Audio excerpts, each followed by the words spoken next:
कहानी की शुरुआत में हम देखते हैं कि लूसी को, जो कि एक अमेरिकन स्टूडेंट है, वो ताइवान की राजधानी ताइपे में पढ़ने आई है। इसके बाद हम देखते हैं कि लूसी अपने दोस्त रिचर्ड के साथ एक होटल के बाहर खड़ी है, जहां रिचर्ड उसे एक ब्रीफकेस को होटल के अंदर रह रहे मिस्टर जैंग को डिलीवर करने को कहता है, लेकिन लूसी ऐसा करने से मना कर देती है। जिसके बाद रिचर्ड उसे बहुत मनाने की कोशिश करता है, लेकिन जब लूसी नहीं मानती तो वो लूसी के एक हाथ में हथकड़ी लगा देता है, जिसका दूसरा हिस्सा उस ब्रीफकेस से जुड़ा हुआ था। इसके बाद मजबूरन लूसी को वो बैग लेकर होटल में जाना पड़ता है। होटल में जाकर लूसी रिसेप्शन में मिस्टर जैंग को मिलने के लिए बुलाती है, और तभी वहाँ बहुत सारे लोग आते हैं और लूसी को पकड़कर जबरदस्ती अपने साथ ले जाते हैं। और बाहर हम देखते हैं कि रिचर्ड पर कोई गोली चला देता है, जिसके बाद उसकी मौत हो जाती है। इसके बाद वो लोग लूसी को उस होटल के एक रूम में लेकर जाते हैं, जहां लूसी को दो और लोगों की लाशें दिखती है,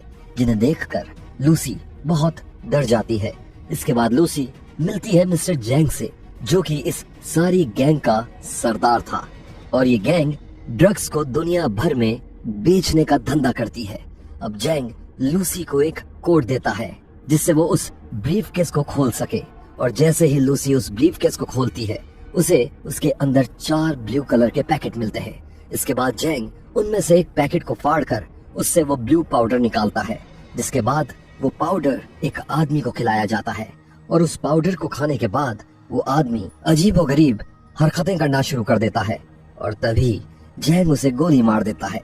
अब लूसी को बेहोश कर दिया जाता है, और जैसे ही लूसी की आंख खुलती है, वो देखती है कि उसके पेट पर एक पट्टी लगी हुई है, जिसके बाद उसे पता चलता है कि जैंग की गैंग ने उसके पेट के अंदर वो ब्लू पैकेट रखा है, जो लूसी ने सबसे पहले उस ब्रीफकेस में देखा था। इसके बाद गैंग का एक मेंबर उसे बताता है कि उसके पेट में एक ड्रग है, जिसका नाम CPH4 है, और उसे वो ड्रग यूरोप तक लेकर जाना है। और इस मिशन के लिए वो अकेली नहीं है, बल्कि उसके जैसे 3 और लोग भी हैं, जिनके पेट में भी वो पैकेट रखे गए थे। इसके बाद उन सभी को पासपोर्ट और टिकट्स के साथ वहां से भेज दिया जाता है। अब हम देखते हैं कि लूसी को वहां से ले जाया जा रहा है, जिसके थोड़ी देर बाद लूसी को रूम में ले जाया जाता है, जहां हम देखते हैं कि एक आदमी उसका फायदा उठाने की कोशिश करता है, लेकिन जब लूसी उसे अपने से दूर करती है, तो वो आदमी गुस्से में आकर लूसी के पेट पर जोर से लात मारता है, जिसकी वजह से उसके पेट के अंदर रखा वो ब्लू पैकेट फट जाता है, और देखते ही देखते उस ड्रग की एक बहुत बड़ी डोज लूसी की बॉडी में फैल जाती है। और तभी हम देखते हैं कि उस ड्रग का असर लूसी के अंदर होने लगा है,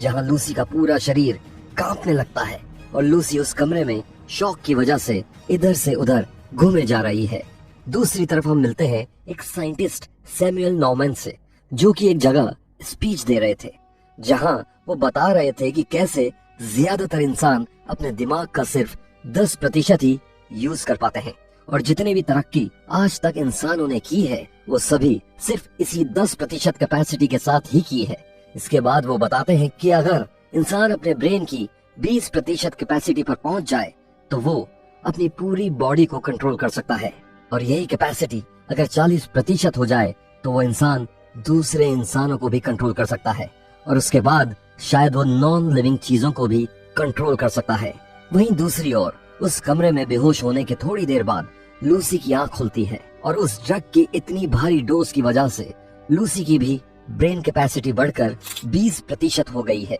जिसके बाद वो वहाँ के एक गार्ड पर हमला करके उस कमरे से बाहर निकल जाती है, और एक ही बार में 4 लोगों को बंदूक से शूट कर देती है। लेकिन इसी भिड़ंत में लूसी को भी एक गोली लग जाती है, और तभी हम देखते हैं कि लूसी को अब दर्द भी महसूस होना बंद हो चुका है। इसके बाद लूसी अपना इलाज कराने सीधा जाती है हॉस्पिटल, और वहां जाते जाते लूसी देखती है कि उसे आसपास के हर इंसान की बातें सुनाई दे रही हैं, चाहे वो उसे कितना भी दूर क्यों ना खड़ा हो। अब लूसी पहुंचती है हॉस्पिटल, जहां वो बंदूक के दम पर एक डॉक्टर को उसके अंदर से वो पैकेट निकालने को कहती है, जहां वो उस डॉक्टर से CPH4 ड्रग के बारे में पूछती है, जिसके बाद वो डॉक्टर उसे बताता है कि नेचुरल CPH4 प्रेग्नेंट महिलाओं की बॉडी में बनता है, वो भी बहुत कम मात्रा में, और ये नेचुरल CPH4 बच्चे को डेवलप होने की एनर्जी देता है। और लूसी के अंदर मिला ये CPH4 आर्टिफिशियली लैब में बनाया गया है। उस पैकेट को अपने शरीर से बाहर निकलवाने के बाद लूसी फिर से उसी होटल में जाती है जहाँ से ये सारी कहानी शुरू हुई थी। और मिस्टर जैंग की गैंग के सारे मेंबर्स को मारने के बाद लूसी सीधा पहुंचती है मिस्टर जैंग के पास, जहां वो जैंग के दोनों हाथों में चाकू घुसा देती है। और क्योंकि अब लूसी की ब्रेन कैपेसिटी काफी बढ़ चुकी थी, वो सिर्फ जैंग को छूकर ही वो ये पता लगा लेती है कि बाकी 3 लोगों को उस ड्रग के साथ कहाँ भेजा गया है। इसके बाद लूसी अपनी एक दोस्त के घर जाती है, जहां वो उसके लैपटॉप से सारा इंटरनेट छानने लगती है ताकि वो ये जान सके कि ये जो भी उसके साथ हो रहा है उसके बारे में वो किसको बता सकती है। और तब उसे पता चलता है साइंटिस्ट सैमुअल के बारे में, जो कि इस फील्ड में सबसे आगे थे। जिसके बाद वो उन्हें कॉल करके अपनी सारी कहानी बताती है, जहां वो सैमुअल को बताती है कि कैसे उसके CPH4 ड्रग भारी मात्रा में लेने की वजह से उसकी ब्रेन कैपेसिटी धीरे धीरे 100% तक पहुंच रही है और वो अभी 28% पर है। साथ ही में वो सैमुअल को ये भी बताती है कि उसकी बॉडी सेल्स इतनी तेजी से डिवाइड हो रहे हैं कि वो अगले 24 घंटों में मर जाएगी। आखिर में वो सैमुअल से एक सवाल पूछती है कि उसके पास दुनिया का सारा ज्ञान आ चुका है, लेकिन उसे समझ में नहीं आ रहा है वो इतने ज्ञान का क्या करे। जिसके बाद सैमुअल उसे बताता है कि उसे इस ज्ञान को सारी दुनिया में बांटना चाहिए। आखिर में लूसी सैमुअल से कहती है कि वो अगले 12 घंटों में उससे मिलने आएगी। इसके बाद हम देखते हैं कि लूसी सीधी निकल जाती है पेरिस के लिए और वहां जाते जाते लूसी फ्रांस की पुलिस को उन तीनों लोगों की जानकारी देती है जो लोग वहां ड्रग्स लेकर पहुंचने वाले थे। जानकारी मिलने के तुरंत बाद फ्रेंच पुलिस के चीफ डेल रियो उन सभी लोगों को एक एक करके पकड़ लेता है। दूसरी तरफ लूसी भी प्लेन से पेरिस जा रही थी कि तभी हम देखते हैं कि फ्लाइट में लूसी एक शैंपेन ऑर्डर करती है, जिसे पीते ही उसकी बॉडी किसी रेत की तरह बिखरने लगती है। जिसके बाद लूसी उस बचे हुए ड्रग को भी खा जाती है, जिसे खाने के बाद लूसी ठीक तो हो जाती है, लेकिन इतनी भारी मात्रा में ड्रग्स लेने की वजह से लूसी फ्लाइट में ही बेहोश हो जाती है। इसके बाद लूसी को होश आता है, जहां वो देखती है कि वो एक हॉस्पिटल में है और अब उसकी ब्रेन कैपेसिटी 50% तक पहुंच चुकी है। और तभी जब लूसी वहां से जा रही थी तो डेल रियो अपने साथियों के साथ लूसी पर बंदूक तान कर खड़ा हो जाता है। जिसके बाद लूसी अपनी शक्ति से एक झटके में सबको बेहोश कर देती है और ये देखकर डेल रियो भी हैरान हो जाता है। इसके बाद लूसी डेल रियो के साथ बाकी पैकेट्स ढूंढने के लिए निकल पड़ती है,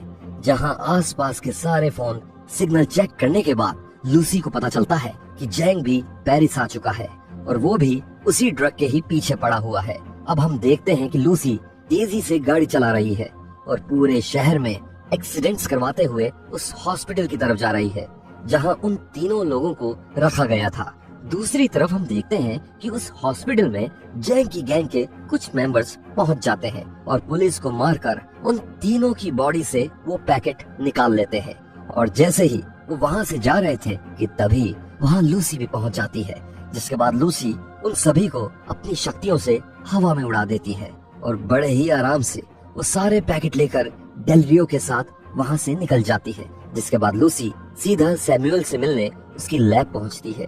जहां हम देखते हैं कि लूसी को सैमुअल की टीम के बारे में ऑलरेडी सब कुछ पता है। वहीं दूसरी तरफ जैंग अपनी गैंग के साथ उस लैब के बाहर आ चुका है। जिसके बाद लूसी डेल रियो को जैंग और उसकी गैंग को तब तक रोकने के लिए कहती है जब तक कि उसका पूरा काम हो नहीं जाता।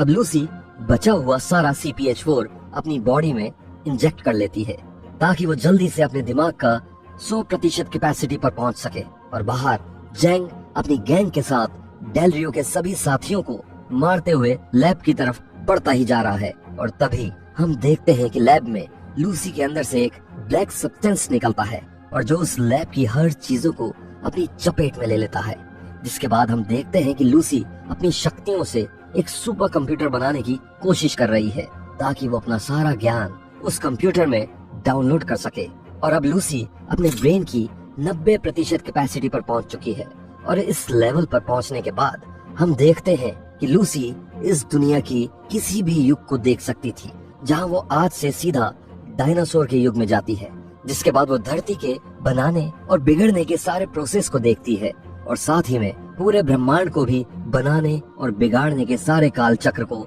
साफ साफ देख पा रही थी कि तभी वहाँ जेंग पहुंच जाता है। और जैसे ही वो लूसी को शूट करने जा रहा था कि तभी लूसी अपनी 100% ब्रेन कैपेसिटी पर पहुंचकर वहां से गायब हो जाती है। जिसके बाद पीछे से आकर डेल रियो जेंग को शूट कर देता है और तभी उस कंप्यूटर से एक ड्राइव बाहर निकल कर आती है जिसमें लूसी का सारा ज्ञान था। और जैसे ही सैमुअल वो ड्राइव उस कंप्यूटर से निकालता है तभी वो कंप्यूटर एकदम से मिट्टी हो जाता है। और आखिर में जब डेल रियो सैमुअल से पूछता है कि लूसी कहाँ है, तभी उसे फोन पर एक मैसेज आता है जिसमें लिखा था कि वो हर जगह है।